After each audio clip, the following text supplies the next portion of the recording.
The Man Who Would Be King. Chapter 1. The Plan. India was a wild, strange, and dangerous place when I worked there as a journalist many years ago. It was even wilder, stranger, and more dangerous than it is today. It was the kind of place where you never knew what was going to happen next. It was a place where people lived by laws that nobody could understand, and where you could be suddenly rich or suddenly poor, and then suddenly rich again. You could be a beggar one day, a prince the next, and then a beggar again. All sorts of strange people came from England to try and make money there, and they found very unusual ways to make it. There was enormous wealth in India, and if you could find a way to get some of it, you could live very well. If you couldn't find a way, you would live very badly indeed. Begging is not fun. At the time that my story begins, I wasn't a beggar, but I was certainly not a prince. I was traveling to Mahau from Ajmer on the train, and because of lack of funds, I had to travel in third class, which is not very nice. There are no cushions on the seats, and the passengers carry their food in bundles and pots and drink water from the roadside. In summer, when it is really hot, third-class passengers are sometimes carried out of the carriages dead.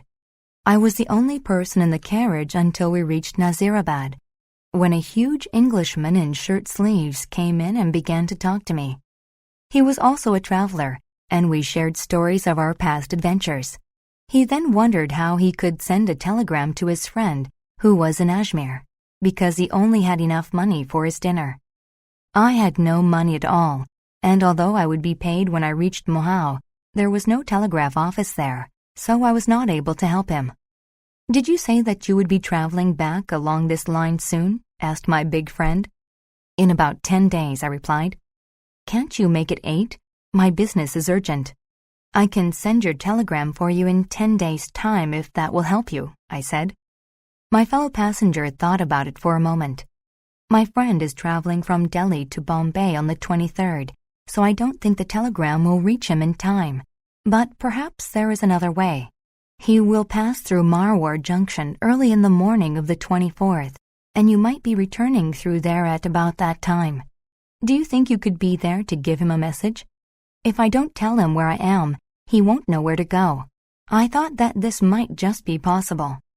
"All you have to say to him is, 'He has gone south for the week.' He'll know what that means.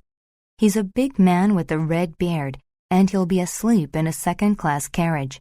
Just wake him up and tell him the message." I said that I would do it if I could, and then he told me that he was on his way to Dagumbar because he had heard that the Rajah had done something bad. His plan was to blackmail the Rajah by pretending to be a journalist and threatening to publish the story in his newspaper.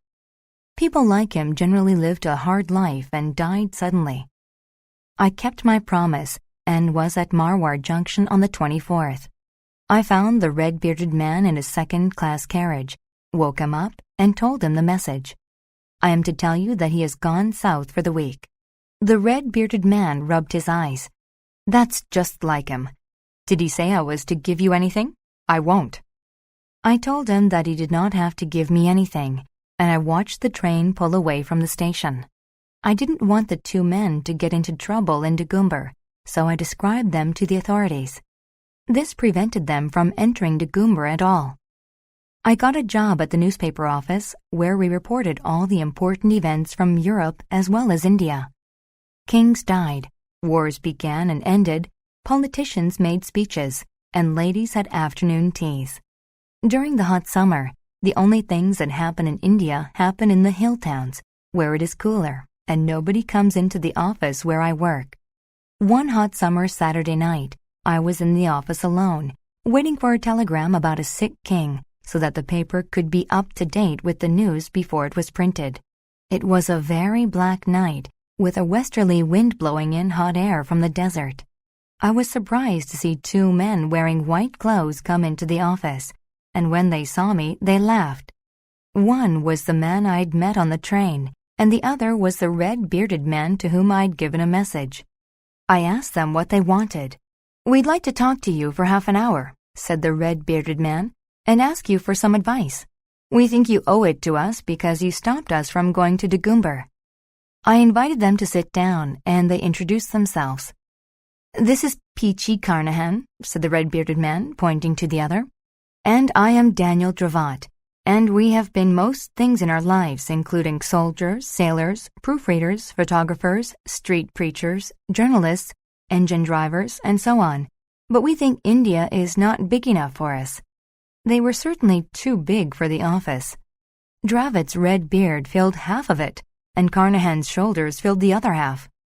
"We don't like all the laws that the government makes," said Carnahan, "so we are going away to be kings, and we have signed a contract that we will not drink alcohol or go near any women until we are kings.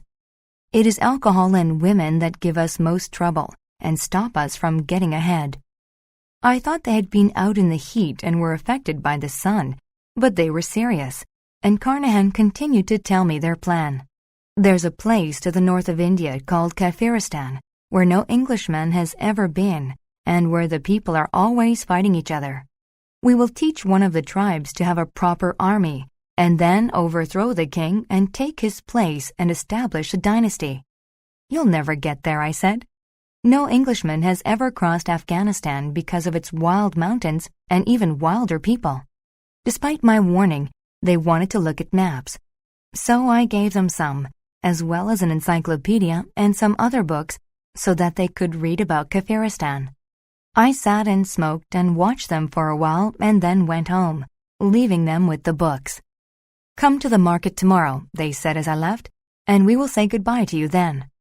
"You will never get past the border," I repeated. "Stay here, and I will try to find you some work." "No, we are going," said Carnahan, and he showed me the contract they had made as proof that they were serious. Chapter 2.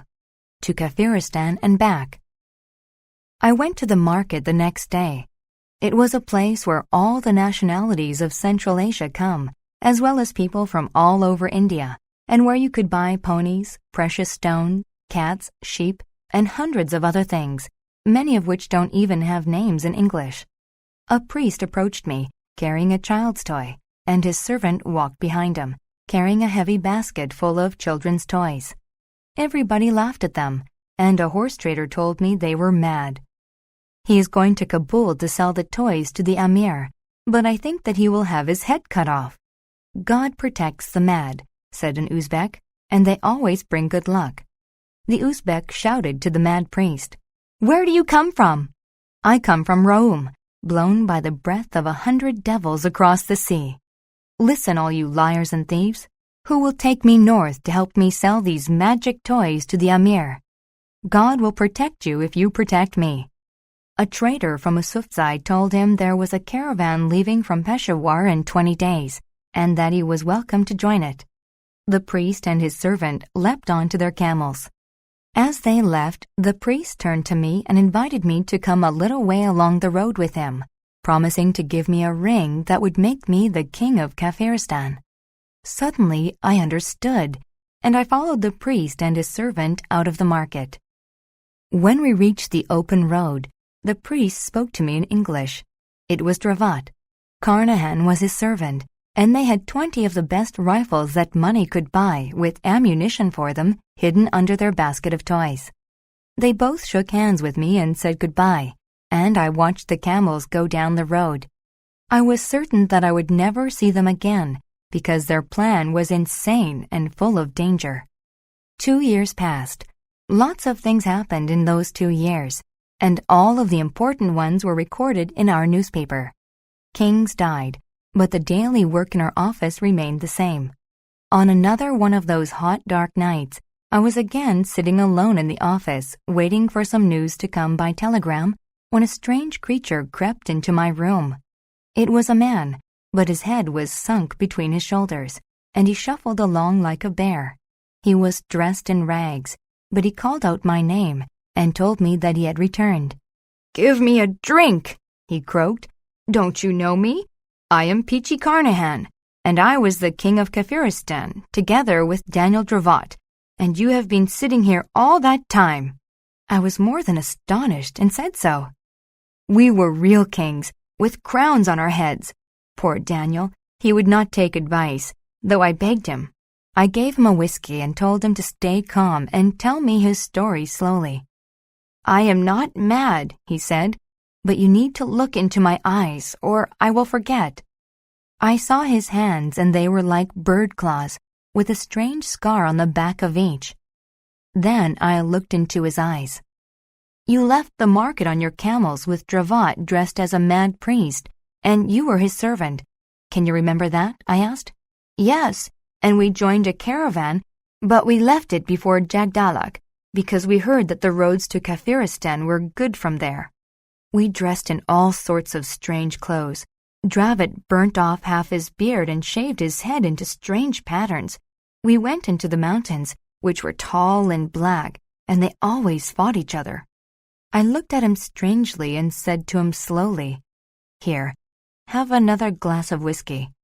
He continued, "After a while our camels could go no further. We killed the camels, but first we unloaded the guns and ammunition, and when 2 men came along with 4 mules, we killed one of the men. The other one ran away, leaving us the 4 mules. So we put the rifles on the mules and went further into the mountains." Dravat sang as he went along, but I was afraid and begged him to stop. Dravat wouldn't stop, saying that if a king could not sing, it was not worth being a king. We marched through the mountains with our mules and our guns for 10 cold days, and then we came to a wide valley. The mules were almost dead, so we killed them and sat on the boxes of guns. 10 men came running into the valley carrying bows and arrows and chasing 20 men with bows and arrows. We could see that this was an opportunity to start the business of becoming kings. We took out our rifles and began to shoot at the 20 men and killed most of them. Then the 10 men fired an arrow at us, but Dravat fired a bullet over their heads, and they all fell down. Dravat walked over to them and began to kick them, and then he shook hands with them in a friendly way. He made them carry the boxes of guns across the valley and up a hill to their village, as if he were already their king. In the village, there were some very large carved rocks, and Dravat stood in front of the biggest one, opened his mouth, and pointed down it. One of the men offered him some food, but he refused. Another man offered him food, but he refused again. Then the oldest and most important-looking man in the village offered him some food, and he accepted it. That's how we came to our first village, as if we had tumbled out of the sky. But later we tumbled from one of those rope bridges, and you can't laugh much after that. "Have some more whiskey," I said to him, "and tell me how you became kings." Chapter 3. Carnahan tells how he became a king. Dravat sat by the large rock every day, and the people in the village came to worship him. Then some other people came into the valley. Dravat and I shot them before they knew what was happening. We ran down into the valley and up the other side and found another village, and all the people there were afraid of us. Dravat made the 2 villages work together in the valley, digging up the land, and we began to learn some of their language. We chose 20 good men and showed them how to use a rifle and make a military formation. They were our army. Then we went into the next valley and found another village, which was very poor because the land was too rocky. So we took the people from there and gave them some land in the good valley. We found another valley, but the army was afraid to go there, so Dravat shot one of them, and the others were suddenly more courageous. We made friends with the people, and Dravat left me there while he searched for more villages. A big chief came across the mountains to us because he had heard that there was a new chief in the area. I shot one of his men as they were approaching and told the big chief to come forward alone and shake hands, or they would all die. The big chief obeyed. I asked him if he had an enemy, and when he said that he did, we trained some of his men, and together we marched to a plain on top of a hill where the enemy was, and we shot some people there and made the others our friends. I sent a message to Dravat because I was worried that our kingdom was becoming too big to look after by myself, but it was 2 months before he returned. When he did, he had an army of hundreds of men with him and was wearing a golden crown.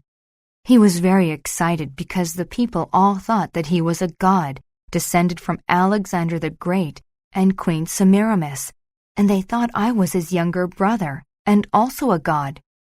He opened a bag and gave me a golden crown as well. It was very heavy, but I wore it for a while because it made me look so grand. He brought one of the chiefs to me and asked me to shake hands with him. Dravat had given him the name of Billy Fish. I shook hands with him and nearly fell over. He had given me the secret Freemason's handshake. "Does he know the secret words too?" I asked. Dravat assured me that he did, that all the priests and chiefs knew them, and that they had made Freemason marks in the rocks, but that they did not know the 3rd degree. Dravat could hardly believe it himself, but he declared that he would make himself Grand Master, as well as king and a god, because it would help him to run the country more easily. I agreed, and we ordered the women to make lots of Freemason aprons for the men to wear.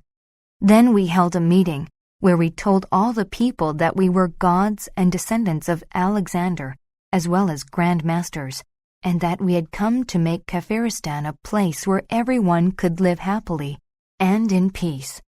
One of the old priests saw the Freemason marks on our aprons, which made him shout and try to push over one of the large rocks.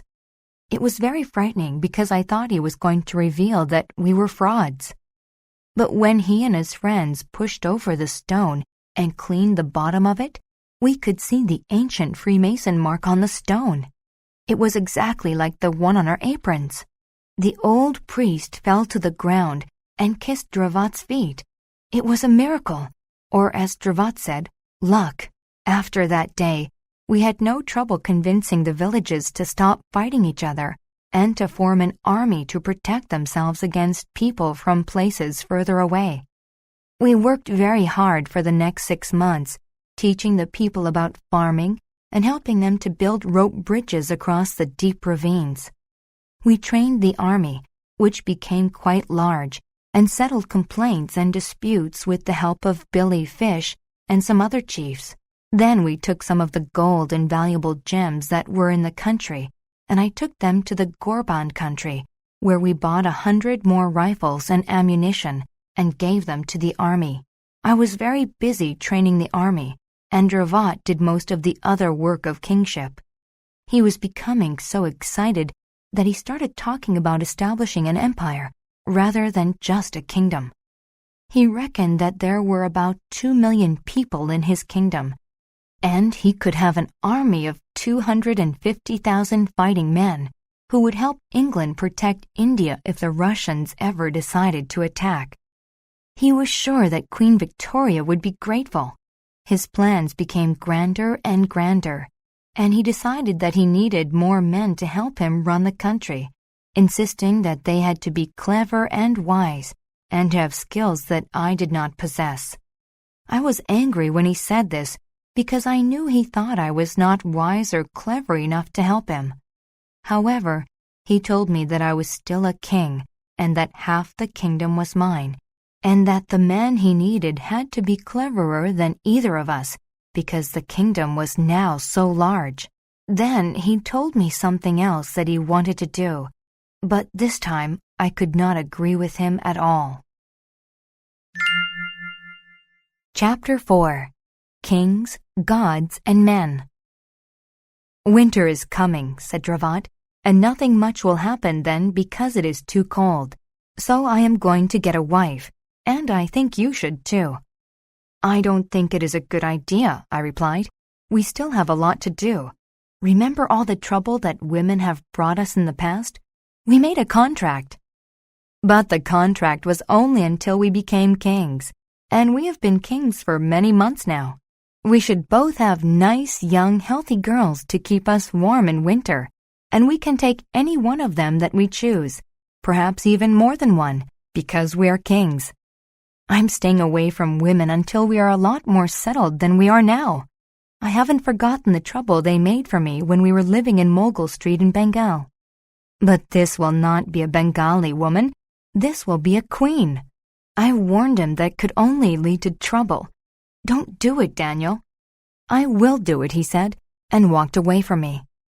The sun shone on his red beard and on his crown, and he looked as if he was on fire. Getting a wife was not as easy as Dravat thought. He asked the chiefs about it, but they did not give any advice until Billy Fish said he had better ask the girls which of them wanted to be the queen. But this made Dravat angry. He thought that a king should not ask a girl to be queen, but that the chiefs should find one for him. He shouted at the chiefs about all the things he had done for them and walked away. I asked Billy Fish what the problem was, and he told me that no girl would marry a god or a devil because they thought they would die if they did. I tried to explain this to Dravat, but he would not listen and ordered the chiefs to give him a wife the next day. I was awake very early the next morning, and when I went out, I saw the chiefs and priests standing around whispering to each other, and they looked at me out of the corners of their eyes. "What's the matter?" I asked Billy Fish. "I can't really say, but if the king would give up this idea of marriage, it would be better for him and also for us." I knew that Dravat would not change his mind. I told Billy Fish that we were not gods, but only men. He said that it would be better to let the people believe that we were gods. Nevertheless, he told me that he had 20 men who would be loyal to the two kings no matter what happened. Winter was already beginning, and there was a little snow on the ground when Dravat arrived for the wedding. I urged him once more to drop the plan and warned him that there would be trouble, but he would not take any notice. "There will be no trouble, Peachy," he said, "for they are my people, and they love me more than they love their fathers. Where's the girl? Let the emperor see if his wife suits him." All the chiefs and priests were there, and a group of priests brought a girl to Dravat. She was beautifully dressed and wore a large number of jewels. The priests blew the trumpets loudly enough to wake the dead.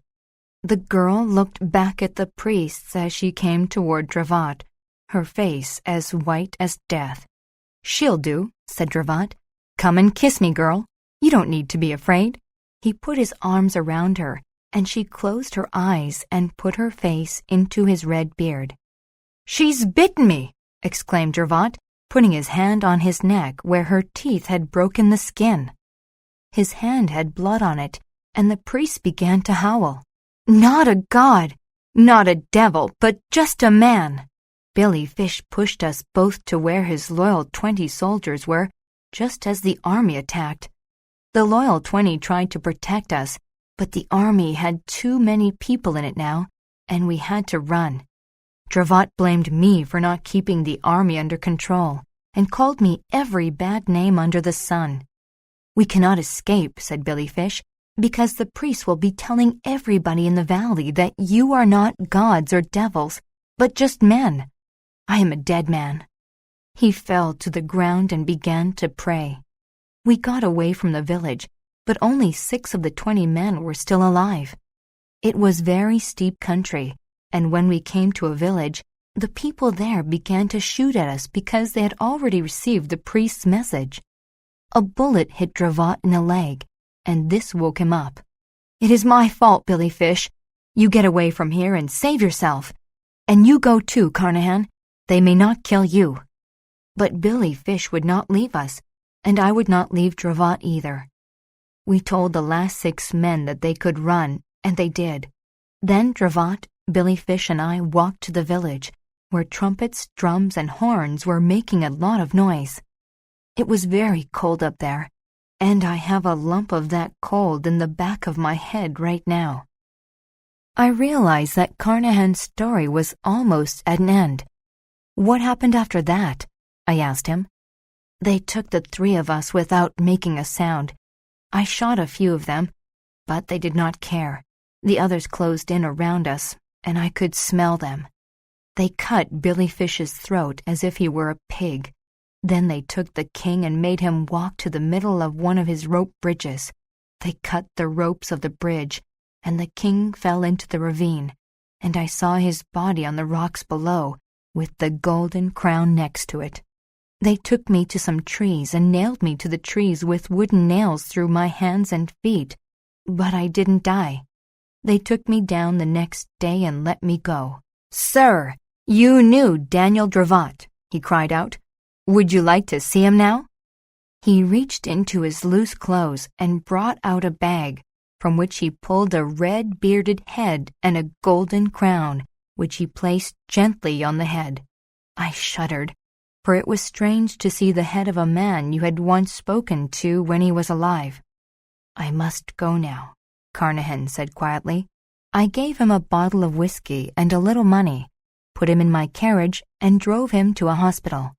The next day he died, and nobody ever saw the head of the king or his crown again.